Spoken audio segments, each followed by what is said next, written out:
السلام عليكم ورحمة الله وبركاته.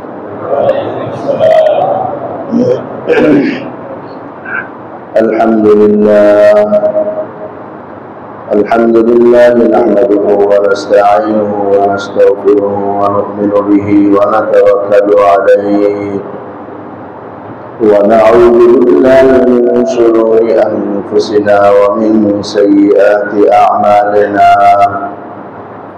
من يهده الله فلا مضل له ومن يضلله فلا هادي له، ونشهد أن لا إله إلا الله وحده لا شريك له، ونشهد أن سيدنا ونبينا ومولانا محمدا عبده ورسوله صلى الله تعالى عليه وعلى آله وأصحابه وبارك وسلم تسليما كثيرا كثيرا. أما بعد فأعوذ بالله من الشيطان الرجيم. بسم الله الرحمن الرحيم. إن عدة الشهور عند الله 12 شهرا في كتاب الله يوم خلق السماوات والأرض منها 4 حرم. آمنت بالله صدق الله مولانا العظيم وصدق رسوله النبي الأمي الكريم، ونحن على ذلك من الشاهدين والشاكرين، والحمد لله رب العالمين. سبحانك لا علم لنا إلا ما علمتنا إنك أنت العليم الحكيم. اللهم صل على محمد وعلى آل محمد كما صليت على إبراهيم وعلى آل إبراهيم إنك حميد مجيد. اللهم بارك على محمد وعلى آل محمد كما باركت على إبراهيم وعلى آل إبراهيم إنك حميد مجيد. মোহতারাম ইমানি ভাইয়ের, আল্লাহ পাকের দরবারে অসংখ্য অগণিত শুকর, যিনি আমাদেরকে 1446 হিজরির প্রথম জুমা, মুহররম মাসের 5 তারিখ প্রথম জুমা আমাদেরকে উপস্থিত হওয়ার তৌফিক দান করেছেন। শুকর আদায় করি আলহামদুলিল্লাহ। ইমানদার দিনী ভাইরা, আমাদের দেশে মোট 3টা হিসাব চালু আছে। 2টা সৌর হিসাবে আর একটা চন্দ্রের হিসাবে। সৌর হিসাবে যে 2 বছর চালু আছে সেটা হলো আমাদের বাংলা বছর এবং ইংরেজি বছর, ইসাই বা খ্রিস্টাব্দ যেটা, এই 2টাই সৌরের হিসাবে, সূর্যের হিসাবে চলে, যাকে আমরা সৌর বৎসর বলতে পারি। আরেকটা বৎসর হিসাব হচ্ছে চন্দ্রের হিসাবে। তো চন্দ্রের হিসাবে যেটা, এটাকে আমরা আরবি বৎসরও বলে থাকি, হিজরি বৎসর বলে থাকি। মূলত এটার নাম হলো হিজরি বৎসর। তো হিজরি বর্ষের প্রথম মাসের নাম হলো মুহররম মাস, আর এটা হলো মুহররম মাসের প্রথম জুমা। চন্দ্রের হিসাবে আজকে 5 তারিখ, মুহররম মাসের প্রথম জুমা, হিজরি নববর্ষের প্রথম জুমা, প্রথম মাস, প্রথম জুমা। যেমন ভাবে সূর্যের মাধ্যমে দিন, তারিখ, বারের গণনা হয়, তেমনি ভাবে চন্দ্রের মাধ্যমেও হয়। সূর্যের মাধ্যমে দিনের বেলায় জ্যোতির্বিদ্যায় পারদর্শী লোকেরা অঙ্ক করে তারিখ বের করতে পারেন, আর চন্দ্রের মাধ্যমে রাতের বেলা শিক্ষিত নন শিক্ষিত সর্বশ্রেণীর মানুষ তারিখ বের করতে পারে। সূর্য দেখে তারিখ নির্ধারণ করা এটা সাধারণ মানুষের পক্ষে সম্ভব নয়। কেবলই জ্যোতির্বিদ্যায় পারদর্শী তারা অঙ্ক করে এটা বের করবেন আজকে কত তারিখ, কোন মাসের কত তারিখ। এটা সূর্য দেখে জ্যোতির্বিদ্যার পারদর্শী লোকেরা বের করতে পারবেন। কিন্তু আমরা সাধারণ মানুষ যারা, আমরা সূর্য দেখলে কিছুই বুঝবো না। কারণ সূর্য প্রতিদিন পূর্বে যেমন ছিল তেমনই থাকে, তার মধ্যে কোনো কম বেশি হয় না। কিন্তু চাঁদের বিষয়টা সম্পূর্ণ ভিন্ন। এর মধ্যে প্রতিদিন কম বেশি হয়। মাসের শুরুতে চাঁদ বাড়তে থাকে, যেটাকে তারা শুক্রপক্ষ বলে, আর মাসের শেষে চাঁদ কমতে থাকে, যেটাকে তারা কৃষ্ণপক্ষ বলে। তো বাড়তে দেখলেও মানুষ হিসাব করতে পারে, কমতে দেখলেও মানুষ হিসাব করতে পারে। চন্দ্রের বাড়া কমার মাধ্যমে মানুষ তারিখ নির্ধারণ করতে পারে। এই দুটোটাই আমাদের জন্য আল্লাহ পাকের এক বিশেষ নিয়ামত। কেউ যদি দিনের বেলা তারিখ নির্ধারণ করতে ব্যর্থ হয়, যেমন আমরা সবাই, তাহলে রাতের বেলা তারিখ নির্ধারণে আমরা সবাই সফল। কারণ চাঁদ এক মাস দেখলেই পরের মাস থেকে তারিখ শিখা সম্ভব। প্রথম মাসে চাঁদ থেকে আমরা শিখবো, দ্বিতীয় মাসে চাঁদ দেখে আমরা তারিখ করব, এটাই সম্ভব। তো আল্লাহ তাআলা সহজ বিষয়ে রেখেছেন, কঠিন বিষয়ে রেখেছেন। আল্লাহ তার কুদরত বহিঃপ্রকাশের ক্ষেত্রে, হিসাব করার ক্ষেত্রে সর্বোচ্চ কঠিন বিষয় সূর্য থেকে হিসাব বের করা। এটাও যেমন আল্লাহ রাখছেন, ঠিক তেমনি ভাবে চাঁদ থেকে হিসাব করা সবচেয়ে সহজ বিষয়। এটার জন্য লেখাপড়ারও কোনো দরকার নাই। একেবারে আনপড় অশিক্ষিত যে কিছুই বুঝে না, সেও বুঝে আরে চাঁদ তো পুরাটাই আজকে দেখা যাচ্ছে, তাইলে মনে হয় আজকে 14 থেকে 15 তারিখ হবে। এটার জন্য কোনো পড়াশোনারই দরকার নাই। কারণ দুনিয়া আল্লাহর বান্দা দুই ধরনের হবে। কেউ পড়াশোনা শিক্ষা অর্জন করে অতি শিক্ষিত হবে, আর কেউ একেবারে না পড়াশোনা করে একেবারে আনপড় বসে থাকবে। তো উভয় ধরনের বান্দাদের দুনিয়াতে তো চলা লাগবে। এক চাটিয়া যেন এই সমস্ত লোকেরা সবার উপর প্রভুত্ব অর্জন করে না বসে, এই জন্য আল্লাহ তাআলা আরেক ব্যবস্থাও রেখে দিয়েছেন। এই জন্য এটা আমাদের জন্য এক বিরাট নিয়ামত। এবং এই দুটার মধ্যে সবচেয়ে সহজতম হিসাব চন্দ্রের হিসাব। এই কারণেই ইসলামের যত বিধিবিধান আছে, অধিকাংশ থেকে অধিকাংশ বিধিবিধান চাঁদের সাথে সম্পৃক্ত। সূর্যের সাথে হাতে গোনা কয়েকটা বিধান শুধু সম্পৃক্ত, তাও যেটা সহজ। কঠিন কোনো হিসাব সূর্যের সাথে ইসলামের নেই।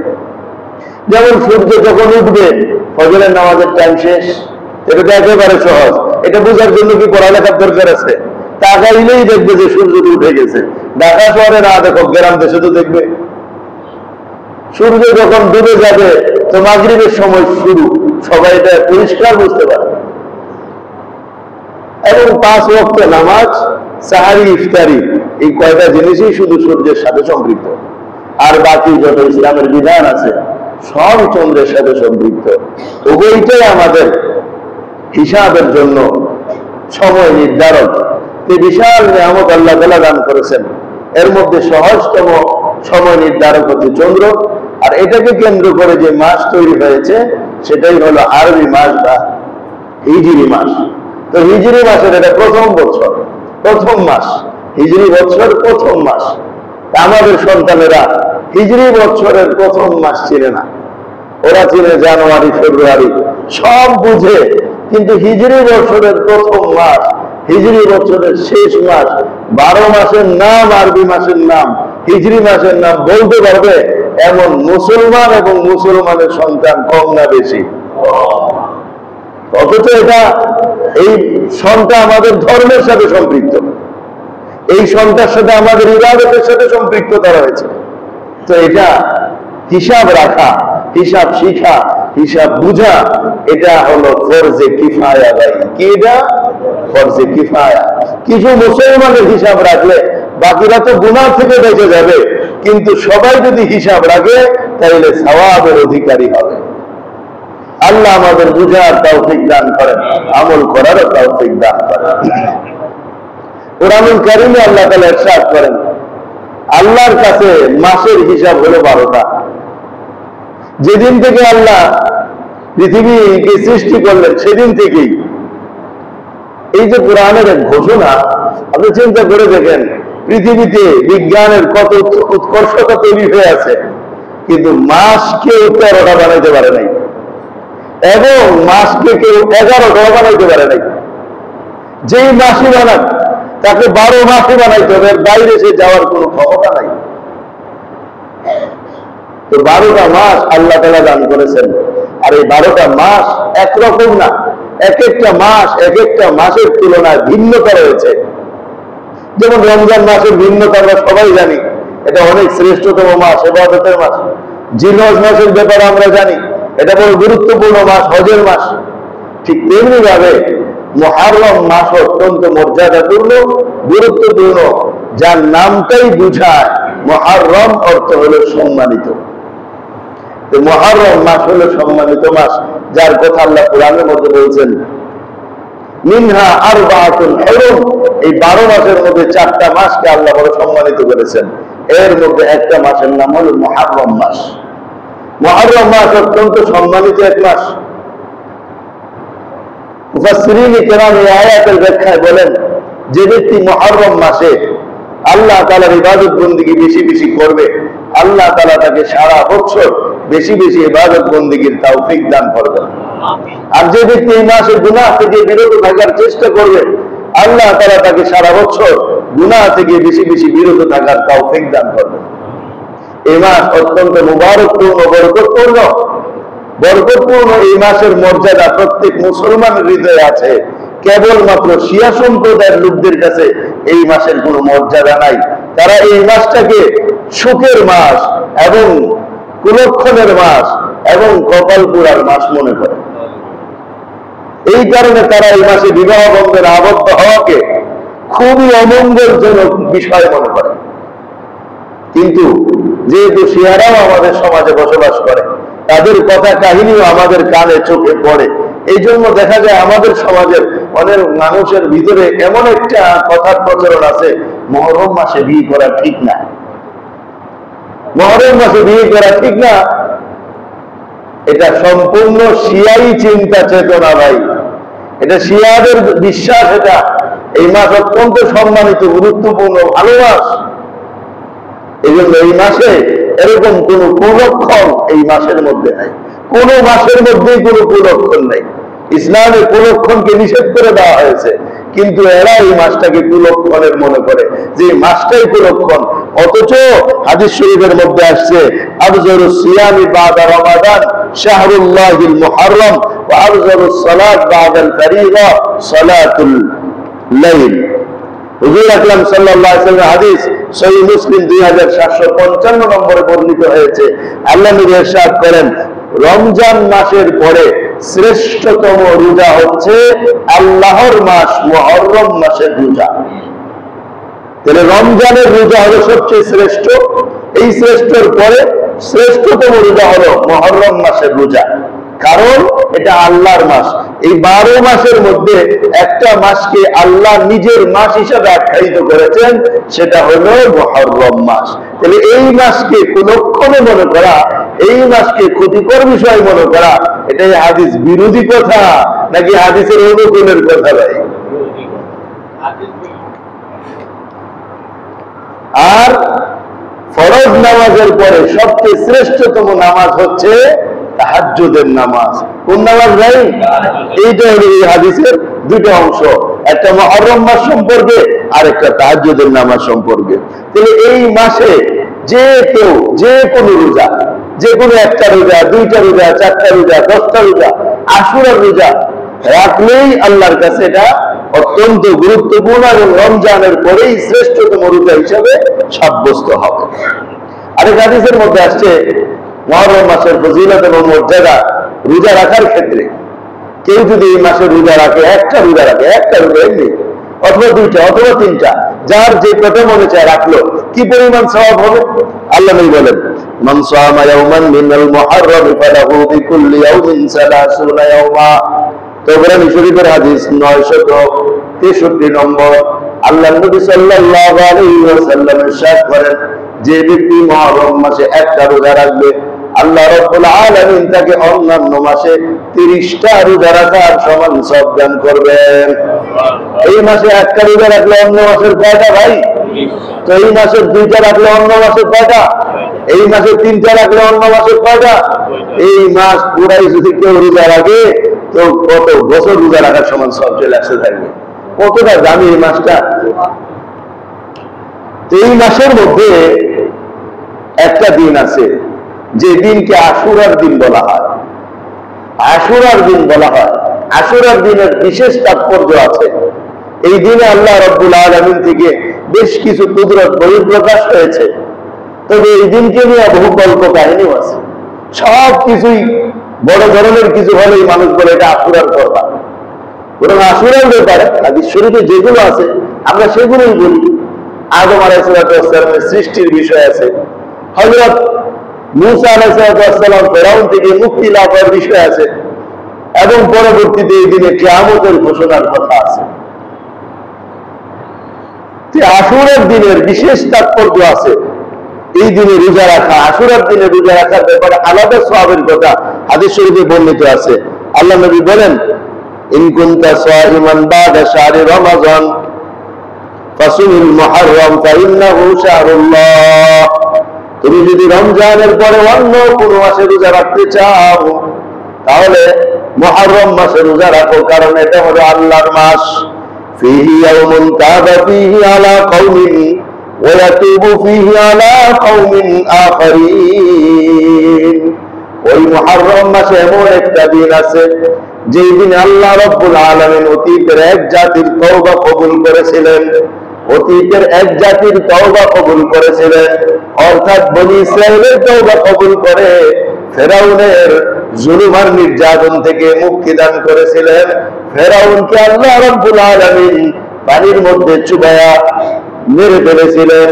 ওয়ায়াতুবু ফীহি আলা কওমিন আখারিন। এবং ওই দিনে আল্লাহ কিয়ামত পর্যন্ত অন্যান্য জাতির তওবাও কবুল করবেন। ওই দিনে কিয়ামত পর্যন্ত অন্যান্য জাতির তওবাও কবুল করবেন। এই হাদিস তিরমিজি শরীফের 741 নম্বরে বর্ণিত হয়েছে। এই কথাটা হলো আশুরার দিন সম্পর্কে, যে আশুরার দিনে আল্লাহ অতীতের এক জাতির তওবা কবুল করেছিলেন, ভবিষ্যতে অন্যান্য জাতির তওবাকে কবুল করবেন। এই হাদিসের দ্বারা আল্লাহ নবী আমাদের শেখাচ্ছেন আমার উম্মত আশুরার দিনটা হলো তওবা করার দিন। এই দিনে খুব মনোনিবেশ করে আল্লাহর কাছে কান্নাকাটি করে তোমরা তওবা করতে থাকো। এই দিনে আল্লাহ অতীতে তওবা কবুল করেছেন, ভবিষ্যতেও তওবা কবুল করবেন। তাহলে এই দিনটা কিসের দিন ভাই? তওবা করার দিন, তওবা কবুলের দিন। গ্যারান্টি পাওয়া যায় নবীজির হাদিস শরীফ থেকে, আশুরার দিনে আল্লাহ দোয়া করলে দোয়া কবুল করবেন। আশুরার দিনে তওবা করলে আল্লাহ তওবা কবুল করবেন। এই তওবা তো আল্লাহ যখন ইচ্ছা তখনই কবুল করেন। তবু আল্লাহ সময়ে সময়ে বিশেষ কোনো সময় আমাদের সামনে নির্ধারণ করে দেন যে বান্দা এই সময়টা আমার কাছে বলিস তো আমি আল্লাহ তোর দোয়া কবুল করব, আমি তোর তওবাকে কবুল করব। সেটাই হলো আশুরার দিন, সময়ের দিন। এবং আশুরার দিনে তওবা করার ব্যাপারে পাওয়া গেছে এক হাদিস। আরেক হাদিসের মধ্যে আছে সিয়ামু ইয়াউমি আশুরা ইন্নী আহতাসিবু আলাল্লাহ আন ইউকাফিরা সানাতাল্লাতী ক্বাবলা। ইবনে মাজাহ হাদিস আছে, মুসলিম শরীফে হাদিস আছে 2746 নম্বর হাদিস। আল্লাহ নবী সাল্লাল্লাহু আলাইহি ওয়াসাল্লাম ইরশাদ করেন, আশুরার দিনের রোজা, এই ব্যাপারে আমি মনে করি, আশা রাখি আল্লাহর কাছে, এই দিন যে রোজা রাখবে আল্লাহ তাআলা তার অতীতের 1 বছরের গুনাহকে ক্ষমা করে দিবেন। আশুরার দিনে রোজা রাখলে 1 বছরের গুনাহ আল্লাহ তাআলা ক্ষমা করে দিবেন। আর আরাফার দিনের রোজার ব্যাপারে কথা ছিল 2 বছরের আগে পরে 2 বছরের গুনাহ। আর আশুরার মধ্যে কত বছর ভাই? 1 বছরের গুনাহ আল্লাহ তাআলা ক্ষমা করে দিবেন। তো এই হিসাবে এই বছর আশুরার দিন অর্থাৎ মুহররমের 10 তারিখ পড়তেছে আমাদের দেশে কি বার ভাই? বুধবার। কি বার ভাই? বুধবারে 10 তারিখ পড়তেছে। আর হাদিসের মধ্যে আসছে সুমু ইয়াউমা আশুরা ওয়া খালিফু ফীহি আল-ইয়াহুদ সুমু ক্বাবলাহু ইয়াওমান আও বা'দাহু ইয়াওমান। আল্লাহ নবী যখন হিজরত করে মদিনা মুনাওয়ারা গেলেন, মদিনা মুনাওয়ারা গিয়ে দেখলেন ইহুদিরা আশুরার দিনে রোজা রাখে। জিজ্ঞেস করলেন কি ব্যাপার, তোমরা যে আমাদের মতো রোজা রাখো? তারা বললেন আমরা রোজা রাখবো না কেন? এই দিনে তো আল্লাহ তাআলা মূসা আলাইহিস সালামকে ফিরআউনের কবল থেকে মুক্তি দান করেছিলেন। আল্লাহ নবী মূসা আশুরার দিনে রোজা রাখতেন। আল্লাহ নবী মূসার অনুসরণে আমরা যেহেতু তার উম্মত, আমরাও আশুরার দিনে রোজা রাখি। কে বললো এটা? মদিনার তৎকালীন সময়ের ইহুদিরা বলছে। নবীজি বললেন ফানাহনু আহাক্কু বিমূসা মিনকুম, আরে তোমাদের থেকে আমি মূসা নবীর অনুসরণের বেশি হকদার। মূসা নবীর অনুসরণে আমি বেশি হকদার, কারণ তোমরা তো মূসা নবীকে মানো না। আমি তো ওই নবী মূসা আলাইহিস সালাম আল্লাহ তাআলা যেরকম নবী বানায় পাঠাইছিলেন, আমাকেও আল্লাহ নবী বানায় পাঠাইছেন। যে বিষয়ে মূসা খুশি হয়ে রোজা রাখতো, ওই বিষয়ে আমিও খুশি হয়ে রোজা রাখবো। এরপরে নবীজি বললেন সুমু ইয়াউমা আশুরা, আমার সাহাবারা আশুরার দিনে রোজা রাখো। তো ইহুদিরা যেহেতু রোজা রাখে, ওদের সাথে তো মিলে যা, ওরাও রোজা রাখে, তোমরাও রোজা রাখবা। মেলা যাবে না কাফের বেঈমানের সাথে, কোনোভাবে মুসলমান মিলতে পারবে না, সাদৃশ্যতা লাভ করতে পারবে না। সব সময় তাদের থেকে ভিন্ন ধরনেরই থাকতে হবে। এরা রোজা যদি রাখা তোমরাও রোজা রাখো, মিলে গেছে, হবে না। তাহলে কি করতে হবে? সুমু ক্বাবলাহু ইয়াওমান আও বা'দাহু ইয়াওমা, তোমরা আশুরার আগের দিন আরেকটা রোজা রেখে দাও, আশুরা এবং তার আগের রোজা 2 দিন রেখে দাও, অথবা আশুরা এবং তার পরের দিন রোজা রেখা 2টা রেখে দাও। তবু ওদের সাথে সাদৃশ্যতা পরিহার করা হলো। ওরা রাখলো একটা, তোমরা রাখলা, তাহলে তার মিলল না। এবার চিন্তা করে দেখেন আমার দুষ্ট আমার ইমানদার দিনী ভাইরা, হুজুর আকরাম সাল্লাল্লাহু আলাইহি ওয়াসাল্লাম কাফের বেঈমানের সাথে রোজার ক্ষেত্রে আমাদের সাদৃশ্যতাও পছন্দ করেন নাই। চুলের ক্ষেত্রে সাদৃশ্যতা পছন্দ করবেন? বলেন ভাই, চুলের ক্ষেত্রে কাফের সাদৃশ্যতা, মুসলমানের চুল হিন্দু বৌদ্ধ খ্রিস্টানের মতো হোক, এরা পছন্দ করবেন নবীজি? মুসলমানের গায়ের পোশাক হিন্দু বৌদ্ধ খ্রিস্টানের মতো হোক, এরা পছন্দ করবেন নবীজি? মুসলমানের ঘরের কৃষ্টি কালচার, সামাজিক কৃষ্টি কালচার, মুসলমানের জীবন, আন্তর্জাতিক জীবন, সামাজিক জীবন, রাষ্ট্রীয় জীবন, মুসলমানের ব্যবসা বাণিজ্য, মুসলমানের শত রীতি, এগুলো কি কাফেরদের মতো হওয়া নবীজি পছন্দ করবেন? রোজার ক্ষেত্রে পছন্দ করেন নাই, এই সমস্ত ক্ষেত্রে পছন্দ করবেন কিভাবে? কিন্তু আফসোস, শত আফসোস, আজ আমার দিকে তাকায় দেখেন, প্রত্যেকে নিজের দিকে তাকায় দেখেন, নিজের ঘরের দিকে তাকায় দেখেন, সন্তানের দিকে তাকায় দেখেন, ব্যবসা চাকরির দিকে তাকায় দেখেন, সব ইহুদিদের মতো, সব খ্রিস্টানদের মতো, সব বেঈমানদের মতো। তো আল্লাহ আল্লাহ রাসূলের কিভাবে পছন্দ করবেন আর কিভাবে বরদাস্ত করবেন? কিভাবে আল্লাহ আল্লাহ রাসূল পছন্দ করবেন? রোজার ক্ষেত্রে পছন্দ করলেন না, আগে করে আরেকদিন রোজা রাখা পার্থক্য করে দিলেন। কিন্তু মুসলমান আমার ভাইরা, মুসলমানিত্ব আজ আমাদের মধ্যে নাই, ইসলামী চেতনাবোধ বলতে কিছু নাই। আমরা যে মুসলমান, ওই আত্মমর্যাদা বোধটাই আবার আপনার ভিতরে নাই।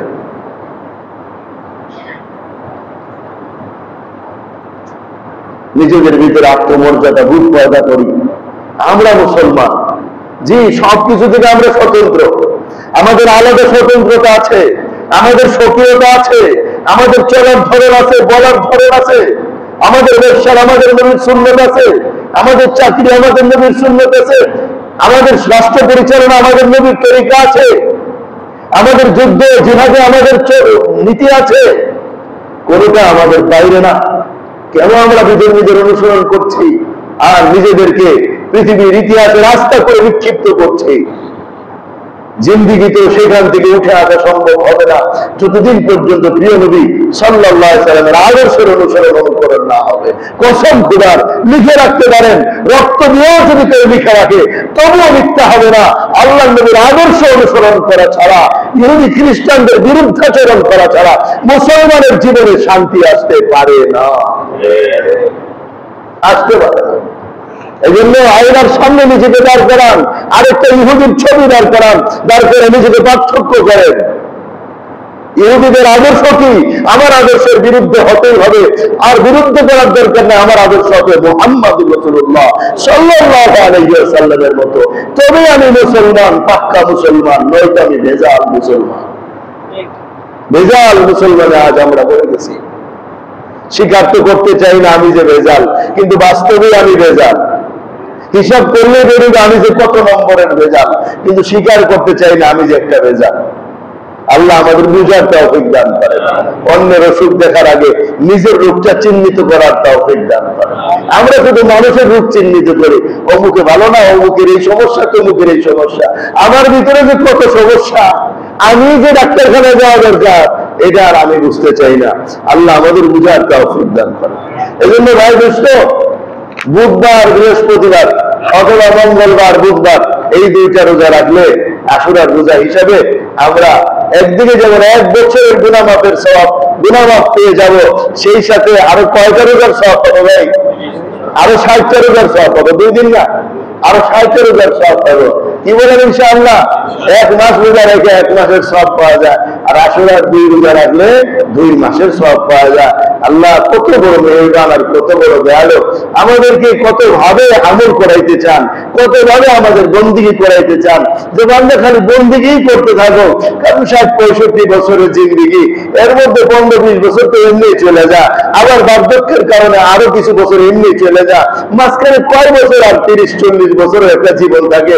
এই জীবনটা যেন 30 বছরের ইবাদত না পায়, বরং বছরকে বছর, যুগের পর যুগ যেন শুধু ইবাদতেই কেটে যায়। এই জন্য বিশাল কৌশল অবলম্বন করেই বলা হচ্ছে যে আশুরার 2টা রোজা রাখলে 2 মাস রোজা রাখার সব পাওয়া যাবে। এছাড়াও যদি আমরা চাই আরো রাখবো, আরো সব পাইবো। রাখবো তো ইনশাআল্লাহ, আল্লাহ তৌফিক দান করেন। আরো একটা হাদিস আশুরার মৌসুমে আমরা বলে থাকি, সনদের বিবেচনায় হাদিস দুর্বল, মানলে মানেন, না মানলে কোনো অসুবিধা নাই। সেটা কি হাদিস? সেটাই হাদিস হুজুর আকরাম সাল্লাল্লাহু আলাইহি ওয়াসাল্লাম হাদিসের মধ্যে ইরশাদ করেন, আল্লাহ নবী থেকে হাদিস আসছে, মান আওসা আলা ইয়ালি ওয়া আহলিহি ইয়াউমা আশুরা আওসা আল্লাহু আলাইহি সাইরা সানাতি। বাইয়াতি শুআবুল ঈমান 3759 নম্বর হাদিস। যে ব্যক্তি আশুরার দিনে তার পরিবার বর্গের জন্য প্রশস্ততার সাথে খরচ করবে, অর্থাৎ ভালো খানার ব্যবস্থা করবে, আল্লাহ তাআলা সারা বছর তার রিজিকের মধ্যে প্রশস্ততা দান করবে। সনদের বিবেচনায় হাদিস দুর্বল, কেউ কেউ আবার বলবে এটা মওযু হাদিস। এজন্য বলছি মানলে মানেন, না মানলে কোনো অসুবিধা নাই। খাইলে তো আপনি আপনার পরিবার নিয়েই খাইবেন, তাতে আর অসুবিধার কি? এটার জন্য কি হাদিসের দরকার আছে? তো আমার আব্বাকে দেখছি আলহামদুলিল্লাহ প্রত্যেক বছর আসলে আসলে ধরো বিভিন্ন ধরনের ভালো খানার ব্যবস্থা করে করেন। তা আমি হাদিস নিয়ে আব্বার সাথে বলছি, আপনার এটা জয়ীফ হাদিস, আপনি কেন এটা আমল করেন? তো আব্বার কথা মানলে মানো, না মানলে তো কোনো ক্ষতি নাই, তো অসুবিধা কি? তো যাই হোক, এই জন্য অনেকে এটা বলেন না যে আমি হুজুরদের সাথেও পরামর্শ করবো, এটা বলা যেতে পারে। যেহেতু হাদিস শরীফে আছে, হাদিস বিবেচনায় জয়ীফ, এতে কোনো অসুবিধা তো নাই। এখন কত রোজা আর ভালো খানা কিভাবে হবে? সাহারি ভালো খানা দেওয়া হোক, ইফতারিতেও ভালো খানা থাকুক, এই নিয়ে তো বিষয়টা হয়ে গেল।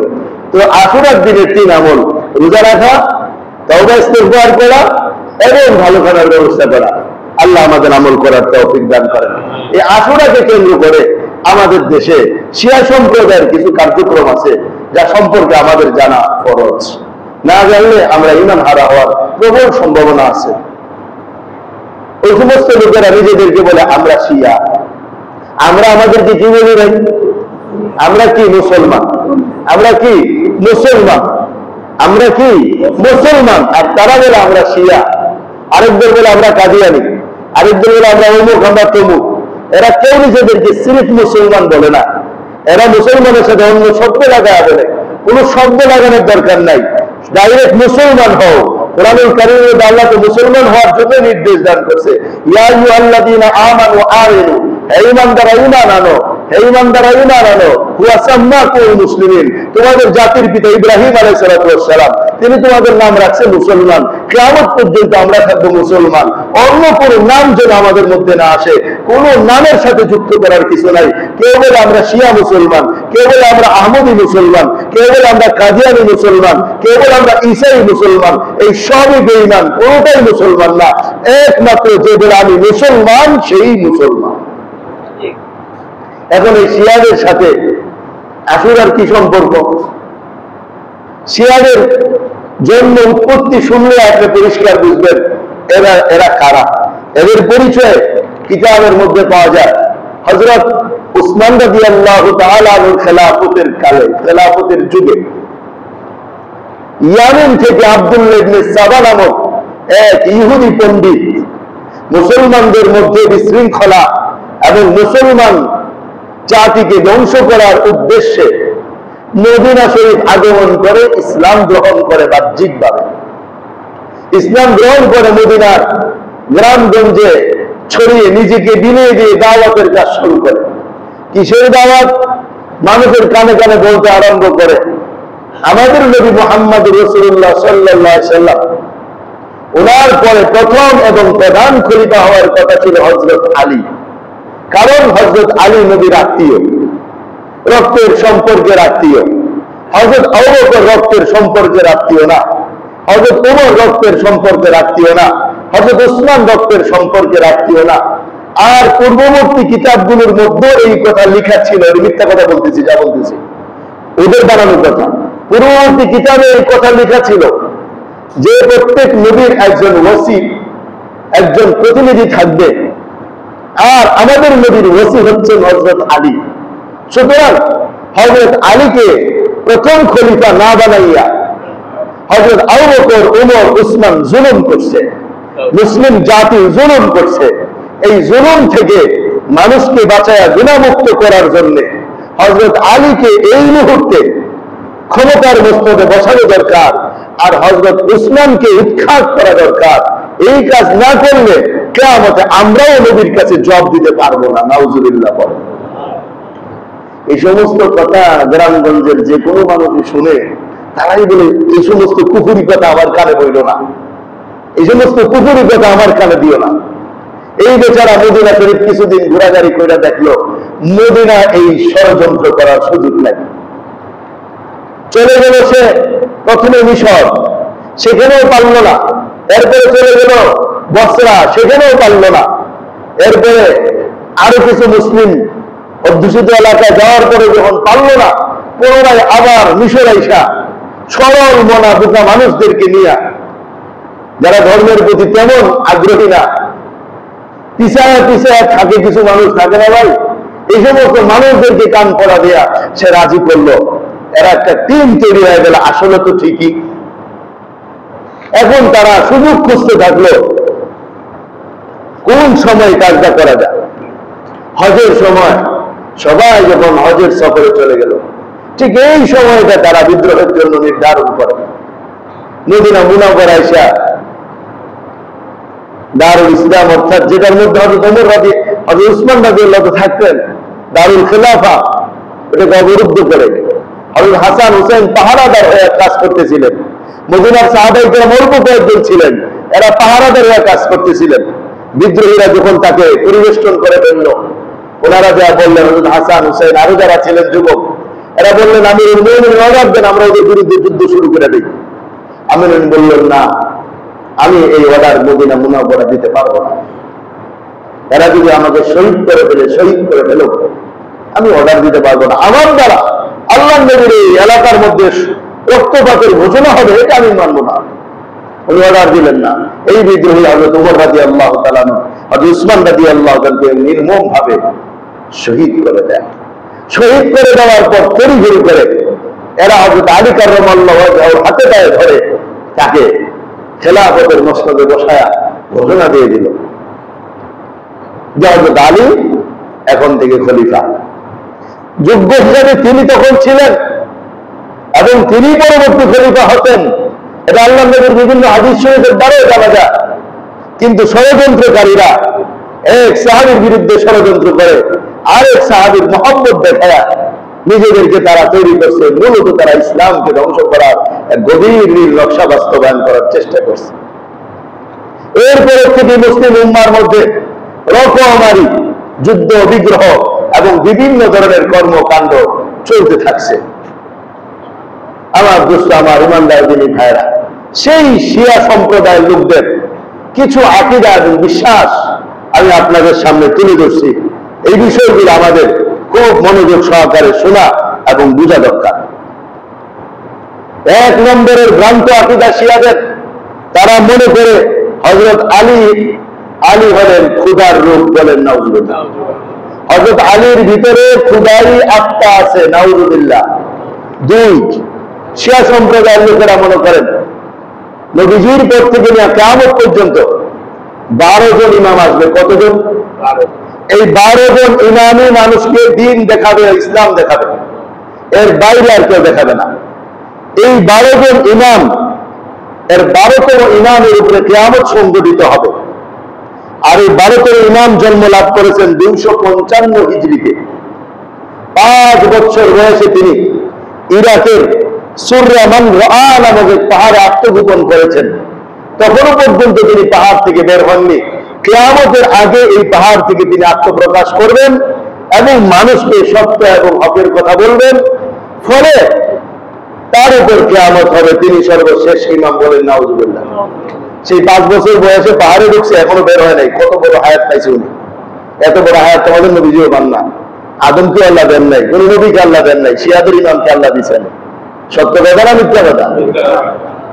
3 নম্বর, ইমামদের ব্যাপারে তাদের চরম বিশ্বাস হচ্ছে এই ইমামরা 12 জন ইমাম যে হবে, এই 12 ইমাম নবীজির সমকক্ষ মর্যাদার ক্ষেত্রে নাউজুবিল্লাহ, এবং অন্যান্য নবীদের যে এই 12 জন ইমাম শ্রেষ্ঠ বলেন নাউজুবিল্লাহ।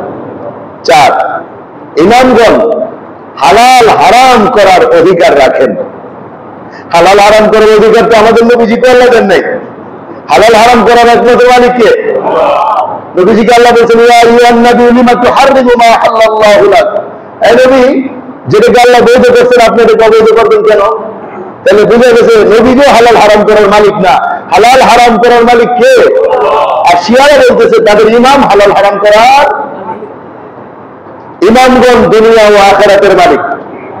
যাকে ইচ্ছা দুনিয়া দিবেন, যাকে ইচ্ছা আখিরাত দিবেন। নাউজুবিল্লাহ। 6, যে ইমামকে মানে না সে কাফের। শিয়াদের দৃষ্টিতে আমরা মুসলমান না কাফের?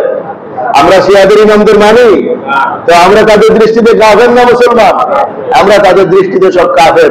তাহলে ওরা আমাদের কাফের মনে করে, আপনি ওদেরকে মুসলমান মনে করেন কে? ও, আপনি তো সেই পক্ষের লোক, ধর্ম যার যার উৎসব সবার। এই পক্ষে তো যাওয়া যাবে না। ধর্ম যার যার উৎসবও তার। হিন্দুদের ধর্ম কর্ম সব তার জায়গায় ঠিক আছে, শিয়াদের ধর্ম কর্ম তাদের জায়গায় মানা, কিন্তু আমাদের ধর্মকর্ম আমাদেরই। আমাদের ধর্মকর্ম ওদের না। তো আছে কয়জন হিন্দু নামাজ পড়তে আসছে বলেন? একজন আসলে তোর ধর্ম যার যার উৎসব সবার হয় কেমনে? এগুলো মিথ্যা মিথ্যা বলি আমরা। আমাদের ইমানটা নষ্ট করার কোনো প্রয়োজন নাই। যার যা মনে চায় তা বলো। আমার ইমান, আমার ইসলাম নিয়ে আমাকে মৃত্যুবরণ করতে হবে। আল্লাহর কসম, এই সমস্ত কথার বলিতে যদি কেউ বিশ্বাস করে, সেও বেঈমান হয়ে দুনিয়ার থেকে যাবে।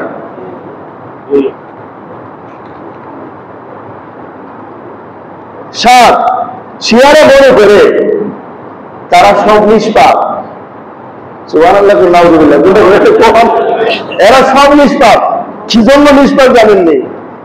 এরা মনে করে আমাদের নবী মুহাম্মদ রাসূলুল্লাহ আল্লাহর কাছে দোয়া করছে, আল্লাহ, শিয়ারা যেহেতু আমার আলীর সন্তান, এরা যেহেতু আলীরে ভালোবাসে, আমিও তো আলীরে ভালোবাসি, এই কারণে তুমি এদের সব গুনাহ আমার মাথায় দিয়ে দাও।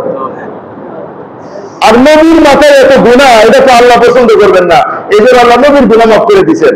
তাইলে শিয়াদের গুনাহ নবীর মাথা, নবীর গুনাহ আল্লাহ মাফ। সুতরাং যোগফল কি দাঁড়াইলে? শিয়াদের গুনাহ মাফ।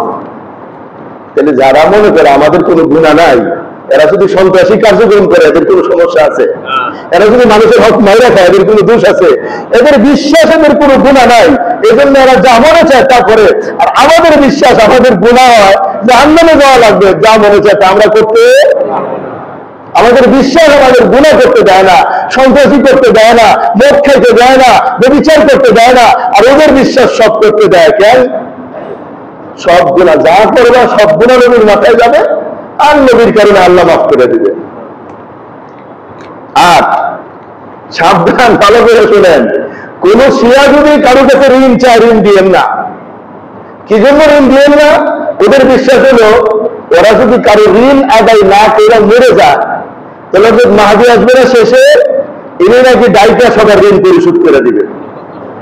এই জন্য শিয়ার ঋণ চাইলে ঋণ দেওয়ার কোনো সুযোগ নাই। মনে চাইলে দান করেন, এটা ভালো করা, কিন্তু ঋণ দিলে আর ঋণ যদি ফেরত না হয়ে যায়, তাহলে কার থেকে নিতে হবে? হযরত মাহদী থেকে নিতে হবে। হযরত মাহদী এসে নাকি সবাইকে ডাক দেবেন, এই আমার শিয়াদের কাছে যারা যারা ঋণ পাও, আমার কাছ থেকে এসে পরিশোধ করে নিয়ে যাও। ওই সময় কে বাঁচবে কে থাকবে কোথায় আমরা কেউ জানি। শিয়ারা মনে করে কোরআনুল কারিমে 17,000 আয়াত ছিল। কত হাজার? এখন আছে কত? 6,000-এর কিছু বেশি, 6,000-এর কিছু বেশি, 6,666 না, একটু কম আছে কিন্তু। তো 6,000-এর কিছু বেশি আয়াত। এরা মনে করে ছিল কত আয়াত? 17,000 আয়াত। তো বাকি আয়াত গেল কই? তো সাহাবাই কেরাম গায়েব করে ফেলাইছে, বলেন নাউজুবিল্লাহ। সাহাবারা কোরআন গায়েব করছে না কোরআন লিখে আমাদের কাছে দিয়ে গেছে? যে সাহাবার বিদ্বেষী এতটা মনোভাব, এরা মুসলমান হয় কিভাবে? 11 এরা মনে করে প্রথম 3 খলিফা হযরত আবু বকর, হযরত উসমান, হযরত আবু বকর, হযরত ওমর, হযরত উসমান, এরা সবাই কাফের, নাউজুবিল্লাহ। এদের যে পাহাড়ে আত্মগোপন করছে যে ইমাম, ইনি নাকি বের হইয়া এই তিন খলিফাকে কবর থেকে বের হইয়া 1000 বার শুনিতে চড়াবে। 12 13 শিয়ারা মনে করে উম্মুল মুমিনিন হযরত আয়েশা, উম্মুল মুমিনিন হযরত হাফসা রাদিয়াল্লাহু তাআলা আনহুমা, এরা দুইজন মুনাফিক ছিলেন, নাউজুবিল্লাহ। নবীজিকে বিষ খাওয়ায়া মেরে ফেলাইছেন, নাউজুবিল্লাহ। এদের সবচেয়ে জঘন্যতম আকীদা, আল্লাহ নাকি জিবরাইলকে ওহী দিয়া হযরত আলীর কাছে পাঠাইছিলেন, জিবরাইল রাস্তায় ভুলা হযরত মুহাম্মদ সাল্লাল্লাহু আলাইহি ওয়াসাল্লামের কাছে চলে গেছেন। কত বড় পাক্কা মুসলমান, নিষ্পাপ, ঋণ দিলে ফেরত দিবে না। আল্লাহ আমাদের এদের কবর থেকে হেফাজত করেন।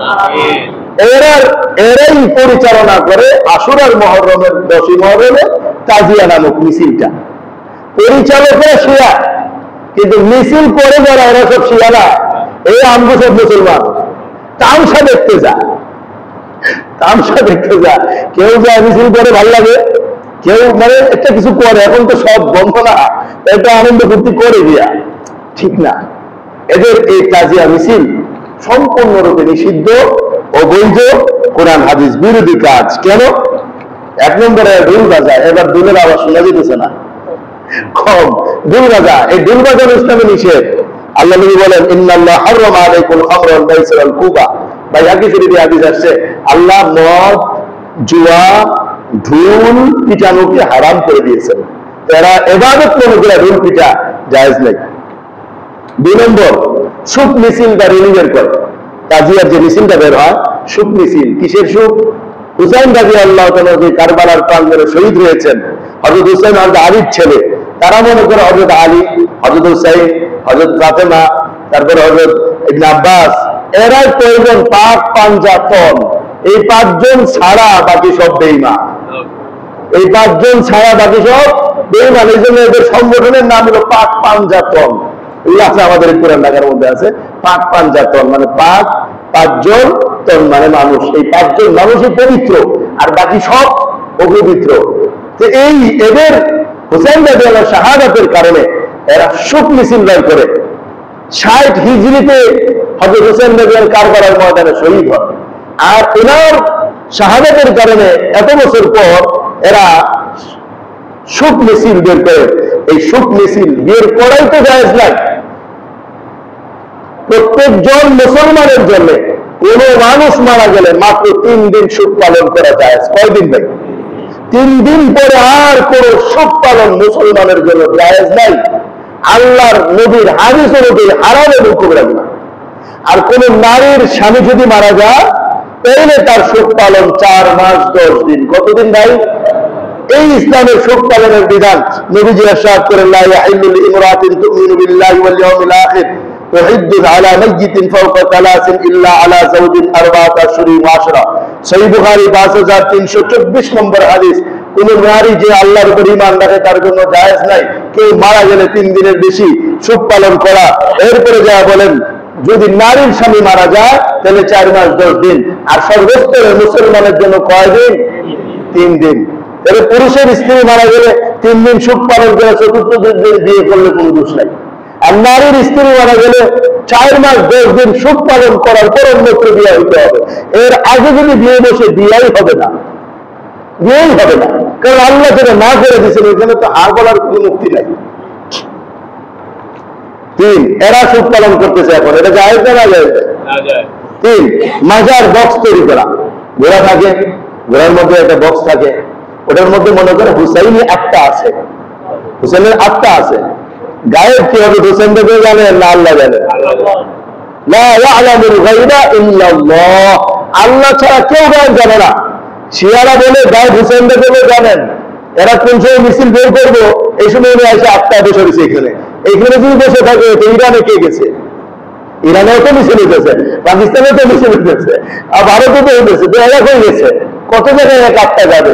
এগুলো মিথ্যা বিভ্রান্ত কথা, ইমান বিধ্বংসী বিষয়। এই মিছিলে মান্যত করে আমাদের বহু মুসলমান, ঘোড়ার পায়ে দুধ ডালে। এগুলা অপচয় না ভাই? দুধ আল্লাহ বানাইছে খাবারের জন্য, আপনি ঘোড়ার পায়ে ঢাইলা দিলেন, এটা অপচয় না ভাই?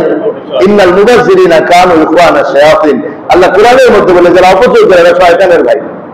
তাহলে ঘোড়ার পায়ে দুধ ডালা এটা কি সওয়াবের কাজ না অপচয় ভাই? মান্নাত, এই মিছিলের নামে কিসের মান্নত?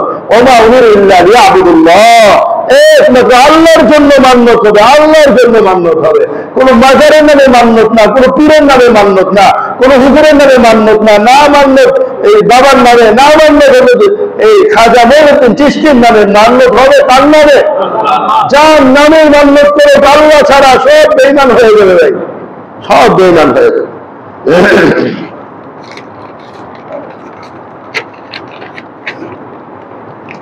এই মিছিলের মধ্যে একটা বিশেষ কারবার হয়, রিং লাগায়া এইভাবে নিজের শরীরে মারতে থাকে। এটাকে মানুষ বলে মাতম, মাতম করে, আয় হুসাইন, আয় হুসাইন। হুসাইন রাদিয়াল্লাহু নাম, আমার নাম জুবাইর, আমি জুবাইর জুবাইর জুবাইর, আমি রাগম না খুশি হব কেমন? আমার নাম তো জানতে পারে না সুন্দর করে। আমরা যদি কোনো সম্মানিত মানুষ এইভাবে নাম বলি মন খারাপ হবে না? ওনার নাম হলো হুসাইন, আপনি হাচ্ছেন হচ্ছেন হাচ্ছেন হচ্ছেন করতেছেন, ঠিক আছে? হুসাইন হুসাইন, হাইসান হাইসান হাইসান, আচ্ছা নামটা উচ্চারণ করা, এটা আদব হয়েছে না বেয়াদব হয়েছে? এই মিছিলের মধ্যে সাহাবীর নামে, নবীজির কলিজার টুকরার নামে কতটা বেয়াদবি করা হয়েছে। এরপরে এই যে লোহার কতরি যন্ত্রণে নিয়ে শরীরের মধ্যে আঘাত করতে থাকে, এতে শরীর ক্ষত হয়, রক্তাক্ত হয়, রক্ত বের হয়। এগুলো করা জায়েজ কিনা? দেখেন সেই বুখারী 1294 নম্বর হাদিস, আল্লাহ নবী সাল্লাল্লাহু আলাইহি ওয়াসাল্লাম ইরশাদ করেন, লাইসা মিন্না মান লাতামাল খুদুদ ওয়া শাক্কাল জুয়ুব ওয়া দাআ বিদাওয়াল জাহিলিয়া। ওই ব্যক্তি আমার উম্মত না যে চেহারায় থাপড়ায় এবং জাহিলি যুগের মতো চিৎকার করে আর জামা কাপড় ছিঁড়ে এর ভিতরে এটাই রয়ে গেছে, শরীরের মধ্যে আঘাত করে, সে আমার উম্মত নয়। তাহলে এই কাজটা কিভাবে ইসলামের কাজ হতে পারে? এই জন্য আমার দোষক শিয়া লোকেরা যে তাজিয়া মিছিল এবং যে কারবার করে থাকে, এটা আমাদের মুসলমানদের কারবার নয়। এখানে যাওয়া আমাদের মুসলমানদের পক্ষে কোনোভাবেই শোভা পায় না। এবং এই মিছিলের জন্য কোনো কিছু মান্যত করা, কোনো টাকা পয়সা দেওয়া, কোনো কিছু সহযোগিতা করা আমাদের জন্য আল্লাহর কোরআন অনুযায়ী নিষিদ্ধ এবং হারাম। এই জন্য নিজের ইমান, নিজের ইসলাম, নিজের দ্বীনকে হেফাজত করার জন্য এমন এক যুগে আমরা বসবাস করি যে নিজের ইমান নিজেদেরকে হেফাজত করতে হবে। নিজের ইমান অন্যকে হেফাজত করে দিবে না, বরং ইমানকে নেওয়ার জন্য আরো চাপ আসবে, ইমান সরলের জন্য আরো হুমকি ধমকি আসবে। আসুক না হুমকি ধমকি, সাহাবেদের উপরে আসে নাই, ইমানদারদের উপরে আসে নাই? আসছে ভাই। আম হাসিবতুম আন তাদখুলুল জান্নাহ ওয়ালাম্মা ইয়া'লামুল্লাহু আল্লাযীনা জাহাদু মিনকুম ওয়াস-সাবিরিন। আল্লাহ জিজ্ঞেস করে তোমরা কি মনে করছো কালিমা পড়লেই জান্নাতের মালিক হয়ে যাবা? তোমাদেরকে পরীক্ষা করা হবে না, এমনটা মনে করো না। মানে কি কালিমা পড়লেই জান্নাত দিয়ে দিবে আল্লাহ তাআলা? এমনটা না। আল্লাহ পরীক্ষা করে দেখবেন সত্যি কি মুসলমান নাকি আসলে বেঈমান। এটা পরীক্ষা করে আল্লাহ তারপরে জান্নাত দিবেন। আপনি আমিও তো পুরস্কার পরীক্ষা ছাড়া দেই না, তো আল্লাহ একেবারে জান্নাতটা পরীক্ষা ছাড়া কেমনে দিয়ে দিবেন? তো আল্লাহর কাছে দোয়া করা দরকার, আল্লাহ তাহলে পরীক্ষাটা সহজ করেন, তাহলে পরীক্ষাটা পাস করাই দিয়েন।